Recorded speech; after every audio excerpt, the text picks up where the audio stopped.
जय हिंद साथियों, सुनासा GS research institute centre में आप सभी का स्वागत है। आज हम चल रहे हैं इतिहास की यानी हिस्ट्री का एक टॉपिक लेके, जो कि सिंधु घाटी की सभ्यता है। आज इन सब के बारे में आप सभी को जानकारी देंगे। उम्मीद करता हूँ आप सबको काफ़ी इंटरेस्ट भी आएगा और अच्छा लगेगा सुनने में।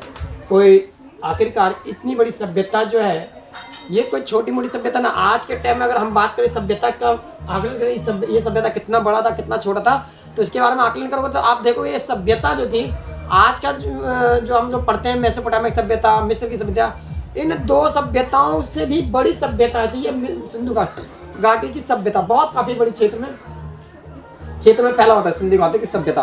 अब इस सभ्यता आया तो आया कैसे, आखिरकार कैसे हमें ये सामने कैसा है, जो कि इतने दिन तक कोई नहीं जानता था, कैसे यह सभ्यता सामने आई। तो आपको बता दें, सन 1856 में लाहौर से कराची के बीच में क्या होता है, जब अंग्रेजों का शासनकाल था यहाँ पे, तो अंग्रेज क्या करते थे कि अपने जो रेलवे लाइन बिछाने के लिए लाहौर से कराची के लिए जो कुछ पत्थर वगैरह की खोज में लगे हुए थे कि चलो पत्थर बिछाएंगे, इसके रेलवे पटरी इस पे लगाएंगे। खोज करते हुए थोड़ी जहाँ कुछ दूर पे उनको जो खंडर मिला, वहाँ पे पता चला कुछ पकी हुई ईंटें मिली। उन पकी हुई ईंटों से ही उन्होंने जो है, और एक नहीं कई हजारों में कम, मतलब इतने की कुछ क्या नहीं थे, बहुत ज़्यादा, और वो सभी पकी ईंटों को जो रेलवे लाइन के नीचे बिछाने में लग गए। और इस खुदाई के दौरान जो थे, ये इनकी जो खुदाई जो करवाती है, ये मतलब ईंटों को निकलवाने में या रेलवे लाइन के बिछाने में, यहाँ पे एक दो इंजीनियर, ब्रिटिश इंजीनियर भाई थे, जिनका नाम था, पहला था जॉन ब्रिटम तथा दूसरा था विलियम बिंटम। तो दो भाई थे, इंजीनियर थे ये। और इन दोनों ने क्या करा, जो ये खोज कर रहे थे, तो इन्हीं के दौरान जो ये बहुत बड़ी सभ्यता उस दौरान हमें पता चला कि कोई सभ्य जो जिस हम मिस्र या मेसोपोटामिया सभ्यता को इतनी प्राचीन मान रहे थे, पता चला उससे भी ज़्यादा पुरानी सभ्यता भारत में ऑलरेडी पहले से थी। उससे भी ज़्यादा पुराना है, उसी के आसपास है ना, और लेकिन उससे ज़्यादा बड़ी सभ्यता। आप देखो उस दौरान क्या हुआ, 1920 ईस्वी में भारतीय पुरातत्व के सर्वेक्षण जॉन मार्शल थे। वहाँ पे जो पुरातत्व यानी पुरातत्ववेत्ता, जो एक पुरातत्व का मतलब होता है पुरातत्ववेत्ता, मतलब मतलब होता है पुराना, तत्व होता है वस्तु, और वेत्ता होता है ज्ञाता। यानी पुरानी वस्तुओं का अध्ययन करने वाला जो ज्ञाता होता है, उन्हें हम क्या कहते हैं, पुरातत्ववेत्ता। अध्ययन जो करते हैं उनके बारे में। तो हमारे जो ये पुरातत्ववेत्ता थे जॉन मार्शल, इनके साथ में एक और भारतीय पुरातत्ववेत्ता थे दो, जिनका नाम था दयाराम साहनी और दूसरा रखालदास बनर्जी। इन दोनों ने मिलकर जो इस सभ्यता के बारे में काफ़ी रिसर्च किया, काफ़ी ज़्यादा खोज भी किया। तो यहाँ पे 24 सितंबर 1924 में यहाँ पे जो है इन दोनों ने बताया कि भाई भारत में भी एक सभ्यता थी, इसका नाम था हड़प्पा सभ्यता। इस सभ्यता का नाम रखा हड़प्पा सभ्यता या सिंधु घाटी की सभ्यता। सबसे प्रमुख, क्योंकि यह सभ्यता जो थी सिंधु नदी के आसपास इर्द गिर्द बसी हुई सभ्यता थी। सिंधु नदी जो है बहरी भारत के, आपको बता दें, भारत के कश्मीर वाले हिस्से से ऊपर से जो है नीचे आज वर्तमान जो पाकिस्तान है उधर से होते अरब सागर में गिरती है सिंधु नदी। तो इस नदी के इर्द गिर्द ही सारी की सारी सभ्यता बसी हुई थी, चाहे मोहनजोदड़ो हो, चाहे लोथल हो, चाहे कालीबंगा हो, चाहे राखीगढ़ी हो, चाहे मतलब जो ऐसे तमाम जितने भी वो जो सभ्यताएं थी, मतलब वो शहर थे इनके। तो ये सारे के सारे जो शहर जो थे यहीं पे बसे हुए थे, सिंधु घाटी के, सिंधु नदी, गंगा नदी के आसपास ये सारे उस समय शहर बसे हुए थे। और इन्होंने क्या करा, 24 सितंबर 1924 में द इलेक्ट्रेट ऑफ लंदन, एक न्यूज़पेपर था द इलेक्ट्रेट ऑफ लंदन। तो यहाँ पे इन्होंने एक न्यूज़ में यहाँ की सभ्यता के बारे में बताया, घोषणा करते हैं कि भाई जो आप सोच सकते हो, जो सभ्यता मिस्र की सभ्यता, मेसोपोटामिया की सभ्यता, इतनी पुरानी सभ्यता है, उसी जो भारत की सभ्यता अभी तक मान रहे थे 2000 साल पुराना होगा भारत की सभ्यता, इससे ज़्यादा पुराना नहीं हो सकता है। लेकिन जब ये सभ्यता निकलती, मिस्र, ये जो हड़प्पा सभ्यता, सिंधु घाटी सभ्यता निकली, तो उनके जो सारे के सारे जो सोच था उनसे काफ़ी आगे जा चुका था। तो पता चला ये सभ्यता जो भारत की जो सभ्यता है 2000 नहीं, लगभग 5000 साल पुरानी सभ्यताएं थी, उससे भी बल्कि पुरानी सभ्यता थी ये। और ये सभ्यता भारत का जो इतिहास इससे हो गया, ये सभ्यता जो है, इसकी जब पता चला हमें यहाँ पे कि सभ्यता में कैसे लोग कैसे रहते थे, किस प्रकार से ये लोग, यहाँ का शहर कैसा था, यहाँ का गांव कैसा, तो इनकी खोज भी गहराई से होने लग गया। और ये जो शहर था, आज के टाइम पर न्यूयॉर्क शहर देख लो या चंडीगढ़ शहर देख लो, इन शहर के लगभग आपको एक जैसा उनके जो ग्रिड सिस्टम था, इनका ग्रिड सिस्टम, यानी कि आप ये शहर जो था इनके इन शहरों का जो प्रत्येक जो है 90 डिग्री पे इनका जो है सड़कें कटती थी और इन सड़कों के किनारे एक नाला, हर नाले के साथ हर किसी घर सेम डिजाइन से मतलब सेम आकार के हुआ करते। कोई ये नहीं कह सकता तो यहाँ पे राजा का घर कौन सा है, प्रजा का घर कौन सा, ऐसा कुछ हम पहचान नहीं कर सकते। यानी पूरा सब एक सिस्टम। तो कहीं ना कहीं कोई तो था जो इतने सिस्टम से शहर को बसाने में लगा हुआ था। तो ऐसा नहीं है कि यहाँ पे नहीं था, कोई ना कोई शासक था। अब कौन था लेकिन इसके बारे में, और यहाँ का क्यों, देखिए इसके बारे में इतिहासकारों में पूरी तरह अभी भी पूरा क्लियर नहीं हुआ कि शहर ये सभ्यता आखिर किस प्रकार का था, कौन था क्या, क्योंकि इसकी लिपि जो लिपि थी अभी तक कोई पढ़ा नहीं जा सका है। ये लिपि की चित्राक्षर लिपि हुआ करती, मतलब जो सारे कुछ न कोई सिंबल हुआ करता था, मतलब जिनकी एक प्रतीक हुआ करता था कि भाई इस चीज़ के लिए ये प्रतीक है, इस चीज़ के लिए प्रतीक है। उनका कोई बोल नहीं था।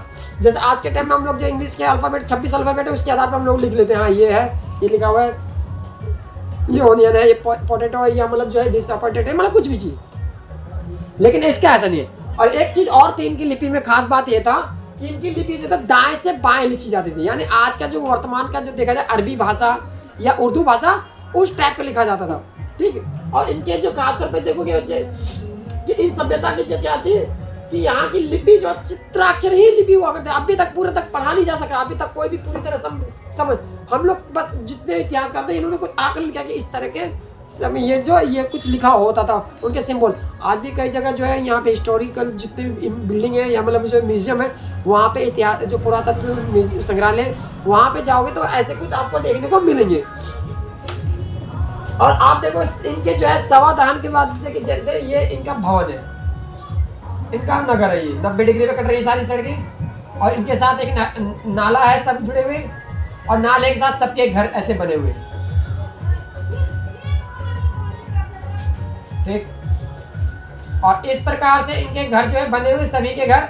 और यहाँ पर जो है ये नाला जो है पानी जो है इस तरह से पानी डायरेक्ट आप जो है यहाँ पे साफ सफाई की व्यवस्था बहुत अच्छी रखते थे। नाले का पानी डायरेक्ट ये अपने जो है घर का पानी डायरेक्ट नाले में नहीं गिरा सकते थे। घर के अंदर ही एक होता था छोटा गड्ढा, उसमें सारा पानी गिराते थे और उस गड्ढे की सफाई करते रहते टाइम पे। जितना भारी कूड़ा कचरा हो नीचे बैठता था और साफ पानी फिर नाले में जाया करता था। और फिर यह नाला जो है जो अपने नगर से बाहर जाके एक तालाब टाइप होता था उसमें जाता था, और फिर तालाब की भी सफाई टाइम पे किया जाता था। और इस गांव के बीचों बीच में एक जो है एक सार्वजनिक स्नानागार या स्विमिंग पूल जिसे कहते हैं आज के टाइम में, वो हुआ करता था। और उसका इस्तेमाल जो है जब भी कोई फेस्टिवल होता था, कोई कुछ ऐसा होता था, मतलब कुछ ऐसा मतलब सार्वजनिक कुछ पर्व त्यौहार जो भी होता था उसमें इसका इस्तेमाल किया करते थे ये लोग, ठीक। और बाकी सबके घर में स्नानागार जरूर होता था, कुएं वगैरह सब होते थे और इस अपना इस्तेमाल करते। और घर के जो होते थे, घर के आंगन जो पीछे की ओर होता था, मतलब घर जो जैसे ये है तो ये घर है, घर के पीछे जो है आंगन हुआ करता, आगे जो ताकि घर की जो बहन बेटियां हैं जो भी है वो दूसरे मतलब ना देख पाओ, जो भी है वो पीछे पर्दे में रहे। और बाकी जो है घर आगे जो है एंट्री गेट पे वहाँ पे कमरे वमरे जो भी साफ सफाई जो भी सब यही हुआ करता था, ठीक। अब इसके बाद जो इनका समाधान देखोगे, समाधान जो है यहाँ पे गांव से बाहर जो है अगर पश्चिमी हवाएं चल रही है, समझ लीजिए ज़्यादातर मौसम में पश्चिमी हवाएं चलती है, तो इनके जो है गांव से बाहर जो है उल्टी दिशाओं में इनका समाधान के मतलब जो भी चाहे शवों को गाड़ना हो, चाहे शवों को खुलों में छोड़ना, चाहे जलाना हो, वो सब जो है गांव से बाहर मतलब जो है नगर से बाहर जो है बनाया जाता था। अब इस नगर में जो है एक चीज़ और है कि भाई यहाँ पे व्यापार क्या, व्यापार इनका व्यापार सिर्फ इनके तक ही सीमित नहीं था, इनका व्यापार जो है एक देश से दूसरे देश तक भी हुआ करता था। जैसे खासतौर पे अरब आज का इराक जिसे हम कहते हैं मेसोपोटामिक सभ्यता, यहाँ जो है पहले मेसोपोटामिक सभ्यता था, आज का वर्तमान में इराक है, ठीक है। तो वहाँ जो है वहाँ तक इतनी दूर तक व्यापार हुआ करता था। तो पता कैसे लग गया यहाँ में ये सभ्यता का वहाँ तक व्यापार था, तो पता चला कि यहाँ के जो ये मोहरे थे, मोहरे क्या होती है, एक पहचान होता था कि भाई हमारा सामान जा रहा है, उस पर हमारे पहचान ये वाला मोहर है, ये हमने लगा दिया, अगले व्यक्ति के पास हमने वहाँ पे सूचना पहुँचा हुआ है कि भाई ये सूचना तंत्र भी इनका बहुत अच्छा स्ट्रॉन्ग हुआ करता था। तो वहाँ पे इस मोहर की पहचान होती है, हमारे जो व्यापारी आता था कहता भाई ये मेरा प्रतीक है, वहाँ पे जाके ये मोहर देख के ले लेना। तो वो मोहर जो वहाँ पे देखा जाता था तो वो मोहरें वहाँ पे भी पाई गई, सेम मोहर यहाँ पे वहाँ। तो यानी इसका मतलब ये था कि इनका व्यापार जो है अन्य देशों से भी हुआ करता था। उसके बाद जो देखिएगा इनके जो बाट वगैरह जो बाट इनके जो बट्टी से तोल नापने की जो विधि होती थी, तराजू बट्टी वगैरह, तो बाट जो होता 16 के अनुपात में होता था। यानी कि मान लो कि एक बाट जो है 2 किलो का है तो उसका जो अगला 4 किलो का, फिर अगला जो है इसका जो 8 किलो का, 8 से बाद 16 किलो का, फिर उसके बाद 32 किलो का, ऐसे बाट हुआ करते थे इनके। यानी कि 16 के अनुपात, यानी 16 में आज हम कहते हैं ना 16 आने का इसका मतलब क्या है, वो पूरे के पूरे जो है क्या है 1 रुपया, यानी 16 आने का मतलब क्या है वो 1 रुपये। तो यानी यहाँ पे जो है यहाँ 16 के अनुपात में इनके बट्टे बनाए जाते। 4 आने यानी 25 पैसे, 8 आने यानी 8 आने, और 12 आने के पौने 1 रुपये, फिर उसके बाद जो 16 आने यानी 1 रुपये। इसी हिसाब से इनके बट्टे भी यही 16 के अनुपात में हुआ करते थे। मोहरे के इस्तेमाल जो आपको बता दिए क्या। अब क्या व्यापार जो है खासतौर पर इनके व्यापार देखोगे, कपास का व्यापार, नील का व्यापार, और जो है यहाँ के जो है अन्य जो है गेहूं चना ये सब का व्यापार अन्य देश तक हुआ करता था। मसालों का व्यापार ये सब हुआ करता था। इनके प्रमुख शहर में देखोगे, जो प्रमुख शहर है आप, इनके प्रमुख शहर कौन कौन से हुआ करते हैं, जैसे कि आज के अभी जो है शहर कालीबंगा। कालीबंगा का अर्थ होता है काली चूड़ी। कालीबंगा का अर्थ होता है काली चूड़ी, ठीक है। और इसी प्रकार से एक जो लोथल जो कि गुजरात में, लोथल गुजरात में, कालीबंगा जो राजस्थान में है, राखीगढ़ी जो कि हरियाणा में, हड़प्पा जो कि आप वर्तमान में पाकिस्तान के जो सिंधु नदी किनारे,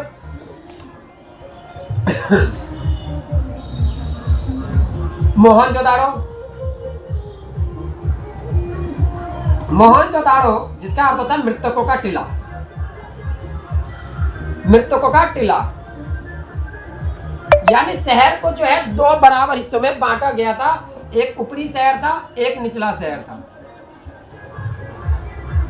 ऊपरी शहर पे जो थे सारे जो वे सभी हुआ करते थे, जो सम्मानित व्यक्ति हुआ करते थे, जैसे कि पुरोहित वगैरह, पुजारी वगैरह ये सब, या मतलब उनके जो उनसे ऊपर होते। और नीचे वाले शहर में जितने भी होते व्यापारी हो गए या मतलब जो मजदूर वर्ग के हो गए, ये सारे यहाँ पे रहकर निचले शहर में रहा करते थे। मोहनजोदाड़ो शहर का प्रमुख था।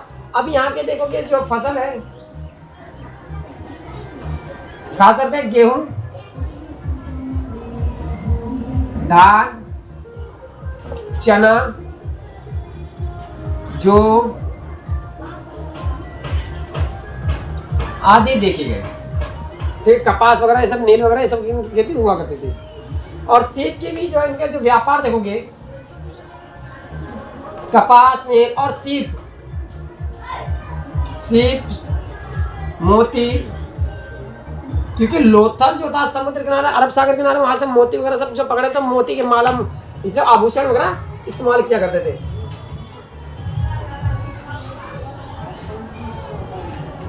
आभूषणों में ये जो थे खासतौर पे पकी हुई मट्टी के जो थोड़े कमजोर वर्ग के होते थे, वो लोग मट्टी को पका के और उस पर कलर करके उस पे जो पकी मट्टी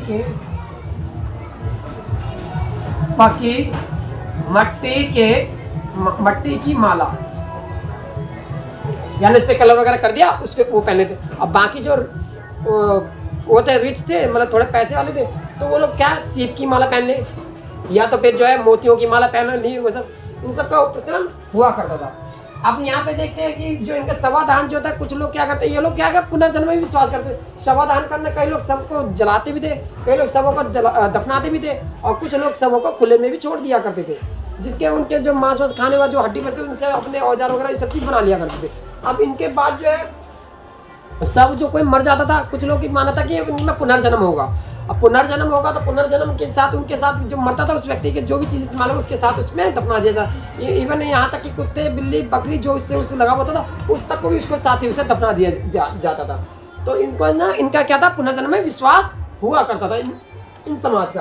अब इसके बाद देखोगे यह समाज जो है, ये आभूषण व्यापार ये सब समझ में आ गया होगा। अब यहाँ पर जो है खासतौर पे ये आस्था देख लीजिए। आस्था जो इनका जो प्रमुख रूप से जो था, ये सूर्य की पूजा किया करता है या सिंधु देवी की पूजा करते हैं। और खास तौर पर मुख्य रूप से जो मूर्ति मिली गई है, जो कुछ एक ऐसी मूर्ति जिसमें जो है बड़े सारे पशु, अलग अलग पशु उनके साथ बैठे हुए और एक अलग मुद्रा में बैठे हुए। तो वहाँ पे जो इसका खोज पता उन्होंने पता करा भाई ये तो पशुपतिनाथ, पशुपतिनाथ शिव को कहा गया है और शिव को माना गया है। यहाँ पे शिव की पूजा किया करते थे और इससे कोई नकारा जा नहीं सकता था, यानी उस समय शिव की ज़्यादा उस समय भी पूजा की जाती थी। ठीक, अब आता है यहाँ पे पतन कैसे हुआ आखिरकार। इसका पतन का वहाँ सही कारण आज तक पूरी तरह नहीं पता चला। कुछ का कहना था भाई आग लग गया होगा, भाई आग लगेगा, कोई एक शहर लगेगा, दो शहर लगेगा, इतनी बड़ी सभ्यता खत्म हो जाए, नष्ट हो जाएगी। कोई कहता है भूकंप आ गया तो भूकंप में सब दब गया, ऐसा भी नहीं, ये भी पॉसिबल नहीं हो सकता कि भाई कैसे हुआ आखिरकार। इसका पूरी या कहा जाता है भाई सिंधु नदी में जो बाढ़ आया उस बाढ़ में कई शहर बह गए, सब चले, उसी में सब खत्म हो गया, नष्ट हो गया। तो नष्ट होता तो भाई वो सभ्यता दबी पूरी सब वैसी वैसी कैसे निकल रही है, तो नष्ट तो बह चुका होता, ऐसा कुछ नहीं हुआ। फिर कुछ लोग कहना कि पुरंदर ने इस पर आक्रमण है। पुरंदर जैसे आज के टाइम में हम लोग इंद्र कहते हैं, इंद्र की पूजा करते हैं, तो पुरंदर का आक्रमण हुआ, उसके कारण ये सब जो नष्ट हुआ। यानी भूकंप, पहला कारण भूकंप है माना गया, दूसरा आग लगना, तीसरा कारण जो था बाढ़, चौथा कारण माना गया महामारी आ गई। ठीक है, और कहा पुरंदर का आक्रमण, पुरंदर का आक्रमण।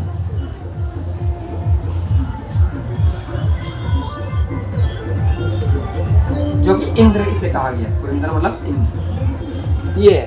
ठीक, तो ये पूरी तरह अभी तक सर्टिफाइड, अभी तक हम लोग जितना जान पाए हैं इनके इधर के ये लोग जो है बैलगाड़ी का इस्तेमाल करते, कुछ बैलगाड़ी वाले खिलौने मिले, कुछ कपड़े वपड़े का अच्छी तरह ये लोग इस्तेमाल करते थे, क्योंकि जितने भी खिलौने मिले उस समय के कपड़े पहने हुए उस मुद्रा में मिले, बहुत सी चीज़ों का ये सब हमें पता चलता है। तो इनकी सभ्यता में इसी सब चीज़ों का, और कुछ वहाँ की लिपि जो थी, अभिलेख वगैरह, जो अभिलेख क्या होता है, अब देखिए पांडुलिपि और अभिलेख।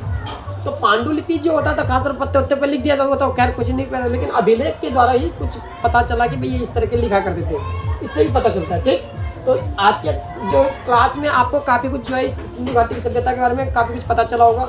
अगर इसमें कुछ और भी जानना हो तो आप लोग कमेंट करके बता सकते हो, ठीक, पूछ सकते हो, तो हम इस पर आगे बताएंगे। ठीक, आज के लिए इतना ही। ठीक है, धन्यवाद।